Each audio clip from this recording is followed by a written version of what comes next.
Bismillahirrahmanirrahim. Assalamualaikum warahmatullahi taala wabarakatuh.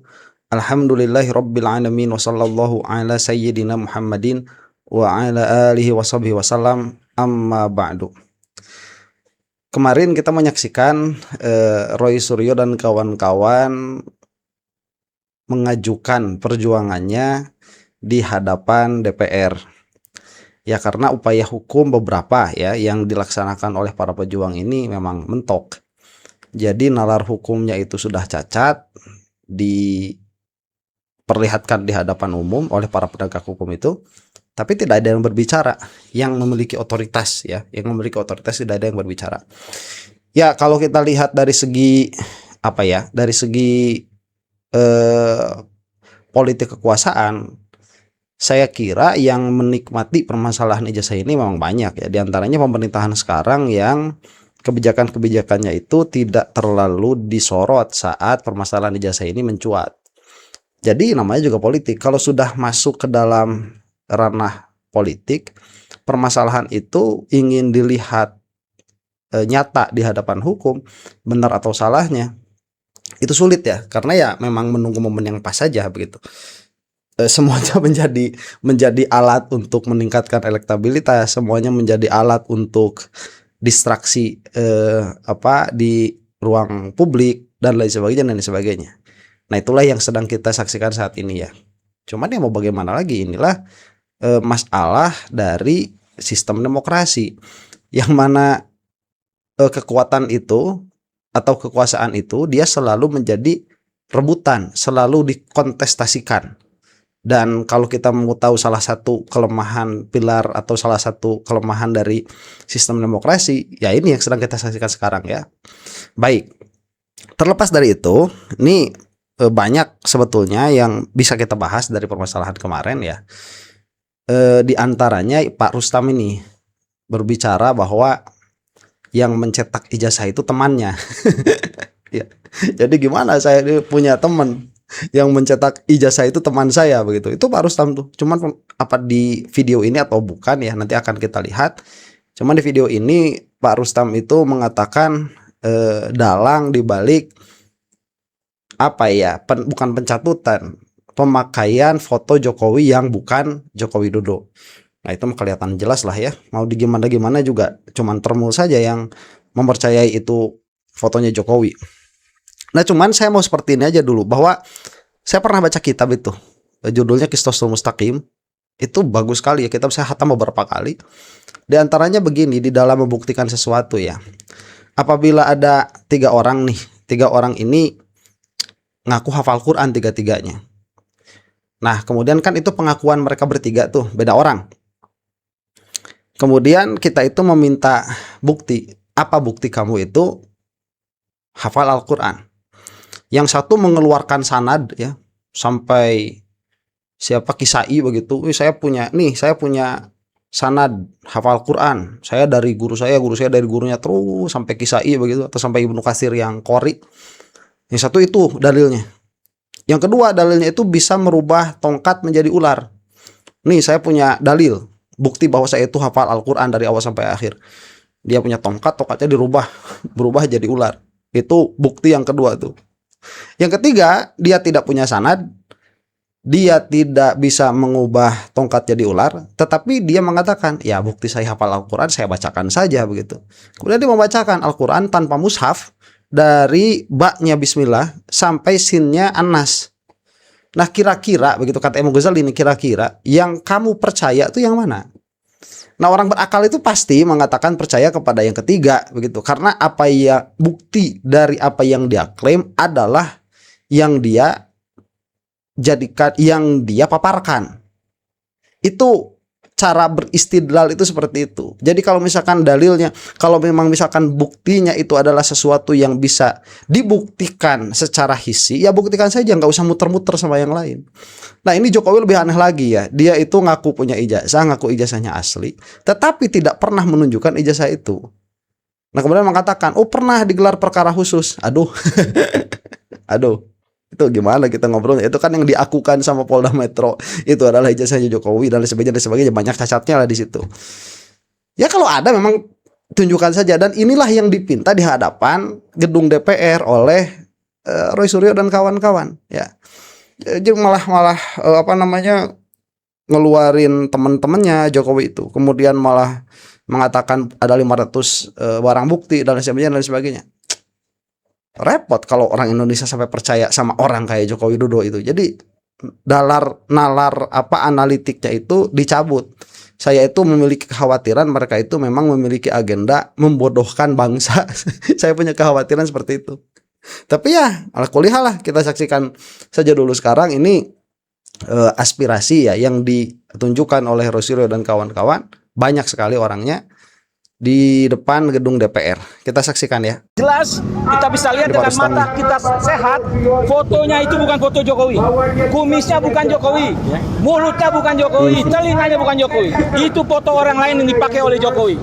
Dan pelakunya itu kami menduga keras Eko Sulistyo, mantan ketua KPUD Solo. Eko Panjul kalau kawan-kawan aktivis bilang. Dia adalah aktivis kiri. Sini Pak, sini Pak. Sini dikasih itu. Saya meminta Jokowi segera sadar, segera meminta maaf kepada rakyat. Bahkan Eko pun keluar dari kandangnya. Kalau memang dia tidak melakukan, dia harus klarifikasi. Tapi kalau dia melakukan, dia tidak bisa berbohong. Karena banyak kawan-kawan yang tahu masalah ini. Dan dia harus minta maaf kepada bangsa ini. Dan rakyat pasti memaafkan. Tapi masalah hukum itu masalah lain. Baik, nah apakah saya percaya terhadap perkataannya Pak Rustam? Enggak juga begitu. Ini yang melakukan teman saya, enggak juga. Cuman kalau dikatakan tadi bahwa Jokowi itu bibirnya bukan Jokowi, matanya bukan Jokowi, alisnya bukan Jokowi, emang bukan kalau itu mah ya.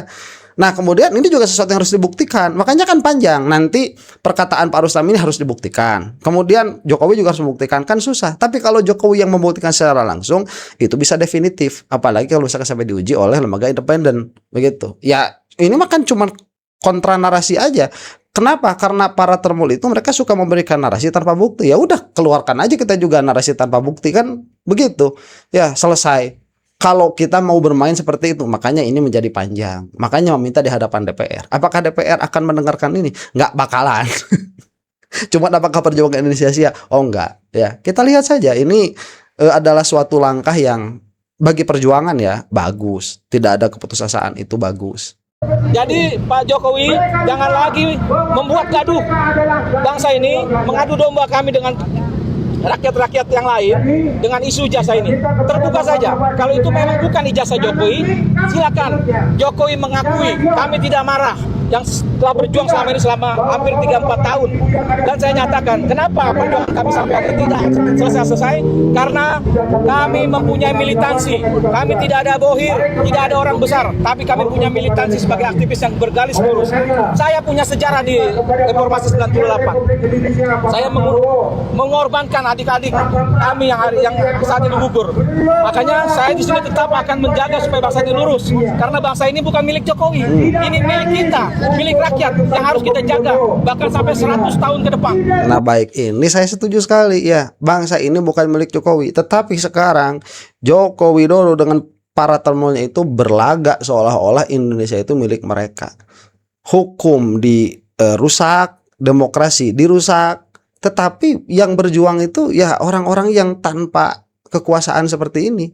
Ya, kan seharusnya adalah. Sekarang kita lihat misalkan Pak Yusuf Kala sudah mulai turun, bagus. Kita lihat mudah-mudahan ya beberapa bulan ke depan atau tahun ya, mendekati pemilu 2029 akan lebih ramai lagi. Yaitu kalau eskalasi politik global tidak memburuk ya. Kalau memburuk mungkin fokus kita nanti bukan ke sini, ke barang-barang yang lebih mahal, mungkin kepada inflasi yang melangit. Mungkin ya, saya tidak tahu. Cuman untuk sampai saat ini perjuangan mereka itu tidak berhenti, dan bukan hanya ijazah Jokowi, tetapi kelakuan-kelakuan orang itu loh yang merusak, dan itu harus dipermasalahkan. Tidak ada boleh satupun orang yang mempunyai pemikiran jahat, apalagi memasukkan identitas untuk menjadi presiden. Saya berharap Jokowi, kamu jangan lagi berbohong. Banyak yang tahu soal ijazah ini, terutama aktivis-aktivis nasional. Pak Jokowi ke Jakarta ini tidak ngerti Jakarta, tidak ngerti situasi Jakarta. Dia bawa relawan aktivis kiri, yang dimana aktivis itu memang bergaul di Jakarta. Inilah dia orangnya, Eko Panjul. yang bermain sampai ke pasar pramuka. Kira-kira seperti itu. Terima kasih. Baik, sebentar, yang tahu mengenai informasi Eko Panjul ini, tolong berikan saya informasi di bawah kolom komentar ya. Cuman informasi-informasi yang dibawakan oleh Pak Rustam ini itu setahu saya ya, atau sangkaan saya, itu adalah informasi-informasi yang berkembang di jalanan. Nah, informasi-informasi yang berkembang di jalanan, yang tahu misalkan bagaimana peta perpolitikan nasional, kemudian kultur berpolitik di Jakarta, ini biasanya akurat. Saya tidak mengatakan saya percaya penuh 100% terhadap apa yang dikatakan oleh Pak Rustam, karena itu harus dibuktikan ya. Tetapi banyak sekali rumor-rumor yang berkembang di politisi jalanan, itu memang betul adanya. Saya tidak mengatakan semuanya betul. Itu banyak sekali yang betul, dan kemungkinan yang dikatakan oleh Pak Rustam ini betul, kemungkinan. Ya, baik. Jadi teman-teman semua, terima kasih atas kehadirannya. Hari ini adalah jawaban dari kami, semua aktivis yang bergerak di dalam mengungkap kebohongan dan mengungkap kepalsuan dari 99,9% ijazah palsu Jokowi. Ya, banyak komentar sebelumnya. Bentar, si Rismon itu udah gak suka sama bahasa 99,9% itu. Tapi bahasanya dia 11.000 triliun udah gak ada lagi. Itu mereka Roy CS itu, atau Roy, Tifa, Kurnia, kemudian Rustam, dan kemudian Rizal Fadla itu beraninya ada di sosmed. Tidak, hari ini kita buktikan. Kita ada di lapangan, kita ada di depan gedung Dewan, kita ada di depan wakil rakyat kita, dan kita tanya kepada wakil rakyat kita, 580 anggota Dewan itu mendengar tidak? Inilah aspirasi rakyat, inilah aspirasi masyarakat. Kenapa ini penting? Karena yang namanya pendidikan dan kejujuran itu penting sekali. Hari ini yang hilang dari apa yang kita tuntut adalah kejujuran dan kenegarawanan. Seorang yang bernama Joko Widodo, yang sudah katanya sudah ijazahnya diverifikasi ketika menjabat wali kota 2 kali, diverifikasi ketika gubernur, diverifikasi ketika menjabat presiden 2 kali. Ternyata kita lacak hasil verifikatornya, tidak ada.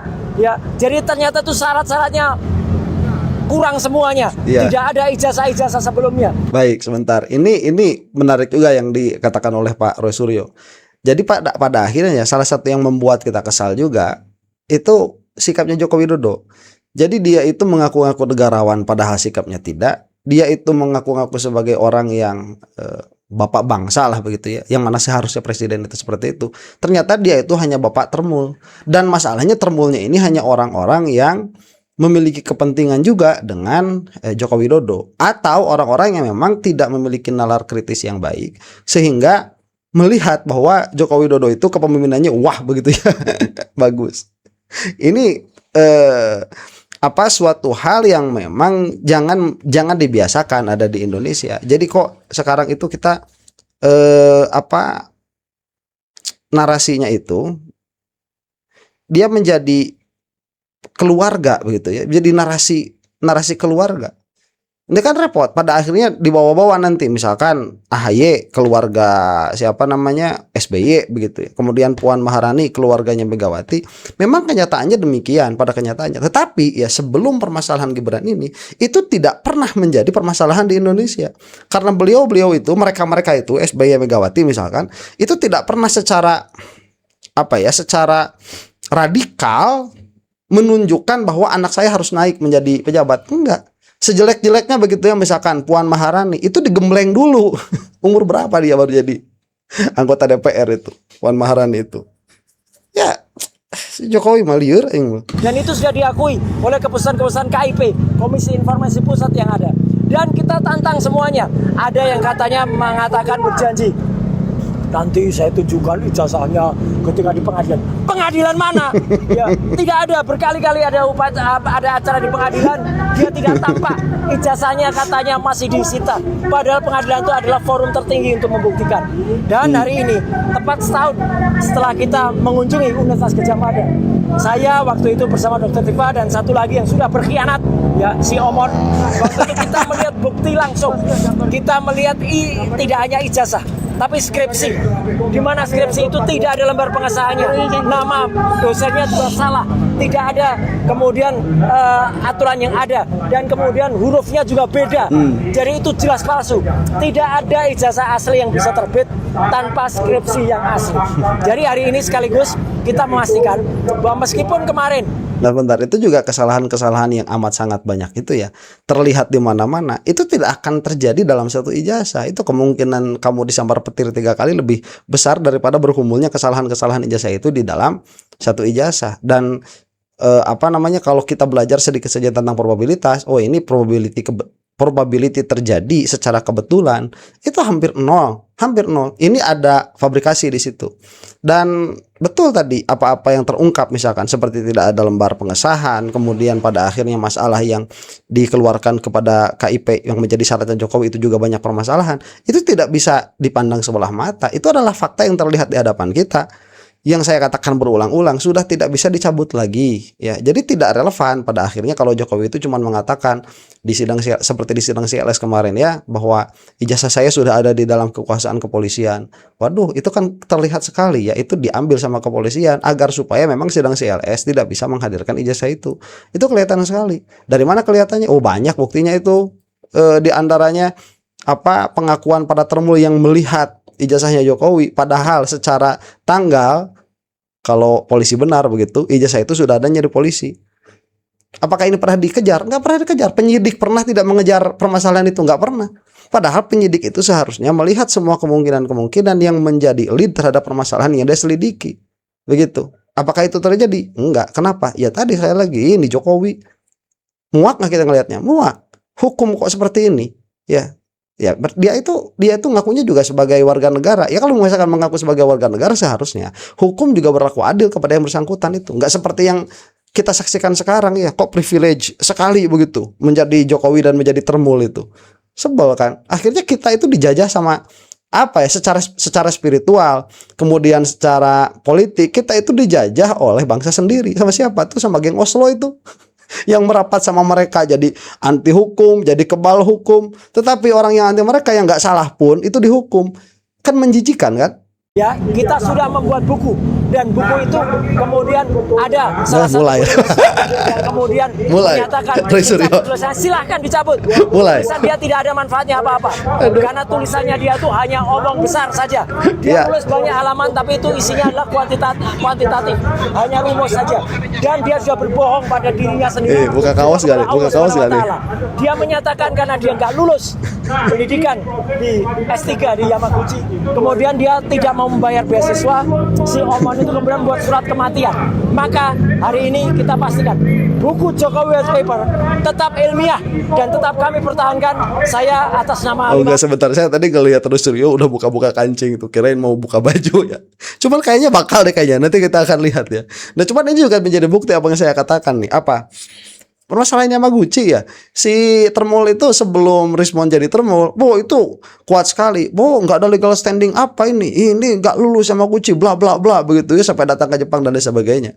Kalau mereka itu konsisten di dalam pikiran mereka dan sedari awal perkataan Pak Ugro Seno salah bahwa yang seharusnya menyidik di sini adalah Polda Jepang begitu. Itu kan kata Pak Ugro tuh. Ikonik sekali perkataan itu.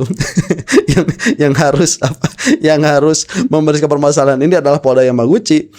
Kalau itu dibantah oleh para Termul, seharusnya permasalahan ini dilanjutkan demi untuk menegakkan hukum atas perspektif mereka. Cuman apakah diteruskan? Kagak. Ya, sekali lagi berarti ini ada apa? Ada transaksi di situ. Ini adalah politik transaksional. Yang mana pada akhirnya kamu itu harus jadi edan, kamu harus jadi jahat, kamu harus jadi gila. Intinya kamu harus jadi Termul untuk mendapatkan akses di negara ini. Mau nggak kita jadi begitu? Ya nggak mau lah. Berarti negara itu menjadi alat kekuasaannya keluarga. Bukan keluarga ini yang menjadi harus berkhidmat terhadap negara. Kan jadi terbalik pada akhirnya. Orang ya, saya dan Dr. Tifa tetap mempertahankan buku kan? Dan kemudian kami tutup salah satu dan kami tutupnya pakai plester. Apa artinya plester? Ini untuk mengingatkan kita, orang yang kami tutup ini sekarang juga sedang dituntut oleh Pak Yusuf Kalla. Dan Pak Yusuf Kalla itu tidak main-main, menuntut orang kayak si plester ini. Si plester Matutina itu menghilang sampai dengan sekarang karena kemudian dia menghina Pak Yusuf Kalla. Jadi sekali lagi aksi kami di sini sekaligus mendukung juga Pak JK ya untuk kemudian mengungkap kepalsuan dari ijazah ini. Itu adalah bahasa satir dari Pak JK.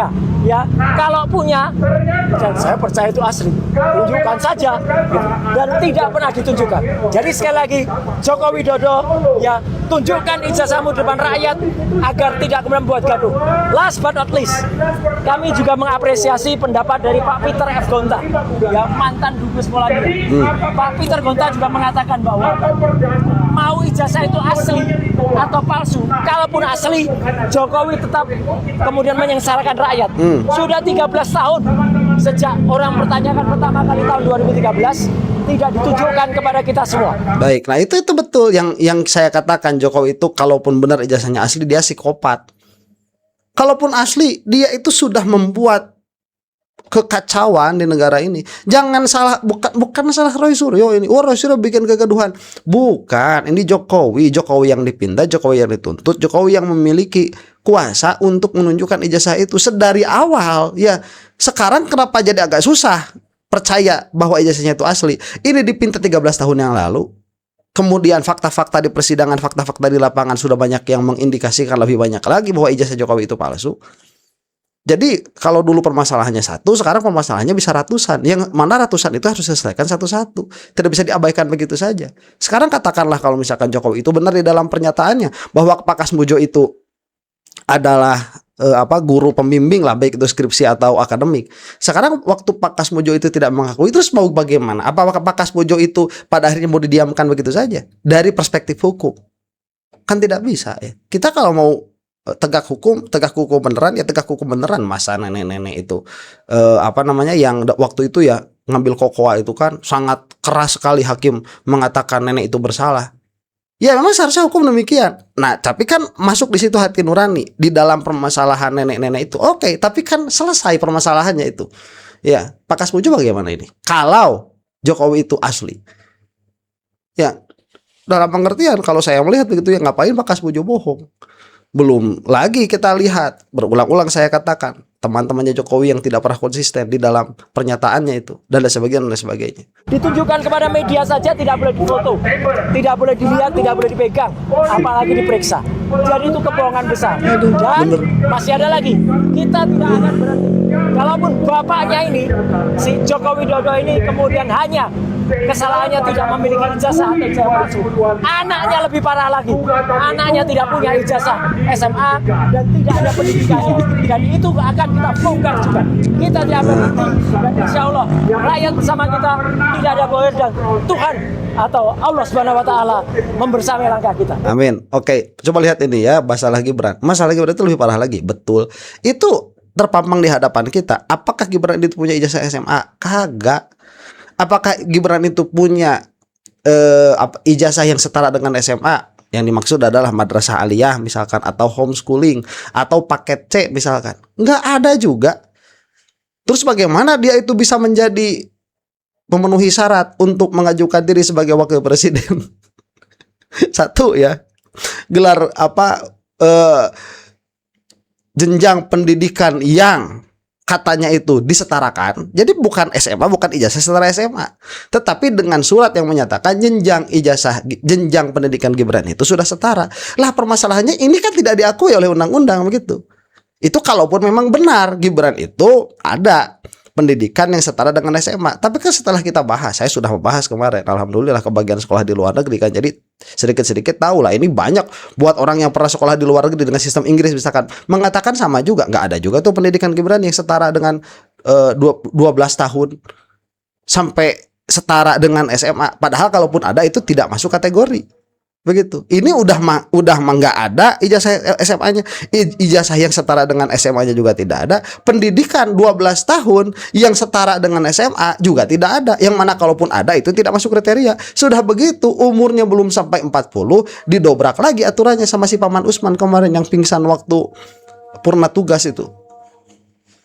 Coba ya sekarang kita lihat dengan mata yang jernih, dengan pikiran yang jernih. Apa sih Jokowi itu sekarang itu di Indonesia itu kalau bukan merusak? Sekian, terima kasih. Sama-sama. Ini orasinya nih ya. Waalaikumsalam warahmatullahi wabarakatuh. Saya ingin memberikan pertanyaan terlebih dahulu. Ya. Baik, ini ada dari UI juga ya. Kalau misalkan mengatakan oh yang ikut sedikit, ya belum terlalu banyak, belum terlalu banyak. Apakah itu sudah banyak? Oh sudah banyak segini juga ya. Apalagi hari kerja tuh banyak lah segini itu. Cuman apakah sudah masif begitu? Belum. Ya, kita belum lihat semuanya turun ini. Tapi ya janganlah, mending udah cukup. Yang penting dari dari demonstrasi itu menyampaikan aspirasi. Itulah yang penting ya. Jangan bikin rusuh, jangan bikin gaduh. Teman-teman kita, adik-adik, saya sebut adik-adik karena ini usianya lebih muda dari saya. Adik-adik dari kepolisian, baik Polwan maupun Polki yang ada di sini. Ya kan? Polwan, polisi wanita, Polki, polisi laki-laki. Relakah Anda kalau putra-putri Anda tidak sekolah, tapi kemudian hanya beli ijazah? Rela nggak? Pasti tidak rela. Dan itu adalah tujuan kita hari ini ada di depan gedung Dewan, gedung rakyat. Kita ingatkan masyarakat bahwa yang namanya kejujuran dan kenegarawanan itu penting sekali. Sebentar nih, ada tulisannya di situ. Dosa Jokowi terhadap rakyat Indonesia. KKN merajalela. Ini saya agak protes. Gimana? Jokowi itu tidak KKN ya? Ini KKN yang mana? Ada jokes garing ya, jokes garing. Ini KKN korupsi, kolusi, nepotisme merajalela. Iya. Ya kita tidak pernah melihat korupsi semasif zaman Joko Widodo. Yang mana sayangnya itu sampai sekarang juga masih lanjut ya, sayangnya itu. Kemudian Gibran anak haram konstitusi, ini adalah bahasa majas yang diambil dari fakta. Pembangunan banyak yang mangkrak, ini juga fakta. Utang negara bengkak menumpuk, ini juga fakta. Polisi dijadikan alat penguasa, ini kita bisa buktikan benarnya pernyataan itu. Kemudian demokrasi cacat, ini nyata juga. Ya, tuh air keras itu. Dalam zamannya Prabowo kejadian, iya, itu kan ekses gara-gara zamannya Jokowi gak selesai itu permasalahan. Pak Novel Baswedan itu. Tidak hanya yang wajahnya polos, tidak hanya yang tampangnya deso, plonga-plongo, tapi yang penting jujur. Plonga-plongo apalagi tidak jujur, deso, itu keterlaluan sekali. Dan itu kita pernah mengalami. Kita harus berjanji untuk tidak boleh lagi mengalami hal yang sama, karena turunannya juga sama, ngantuk. Tidak ada sekolah SMA-nya, lah kok bisa menjabat. Jadi hari ini kita ada di sini dengan Korlap Mas Rustam Effendi, salah seorang tersangka juga bersama dengan saya, bersama dengan Bu. Baik, sebentar, saya sudahi saja sampai di sini dulu ya. Jadi saya malah jadi fokus terhadap yang dituntut ini. Jadi ada bahasa dosa Jokowi terhadap rakyat Indonesia, dosa Jokowi tak bisa dimaafkan gitu ya. Nah ini susah kita mengatakan karena Jokowi itu dia pemimpin yang mana dia itu satu mengkhianati amanat orang tua kita terdahulu, itu yang pertama. Kemudian yang kedua, dia juga mengkhianati kepercayaan masyarakat karena saat dia menjadi presiden, dia itu menjadi pemimpin bahkan bagi orang yang tidak memilih Jokowi itu, yang tidak memilih yang bersangkutan. Jadi kalau misalkan dosanya tidak bisa dimaafkan, ya karena dosanya hakul adami begitu. Makanya kemarin kalau misalkan dikatakan ada isu zinah lain segala macam lah kepada yang dilontarkan terhadap para pejuang, saya katakan ya dosanya Jokowi ini yang berhubungan dengan masyarakat Indonesia itu lebih besar dosanya itu daripada zina. Dilihat dari sulit taubatnya itu. Ya mau bagaimana sekarang? Jadi kalau kita mau melihat moral begitu ya, Jokowi ini lebih tidak bermoral daripada, saya tidak mengatakan Refli Harun, tidak, karena itu hanyalah tuduhan, daripada orang-orang yang secara nyata begitu berzina sekalipun. Itu lebih kacau ya dosanya Jokowi Widodo itu. Demikianlah, mudah-mudahan kita semua ada dalam maghfirah Allah Subhanahu wa taala. Wallahu taala a'lam bishawab. Assalamualaikum warahmatullahi taala wabarakatuh.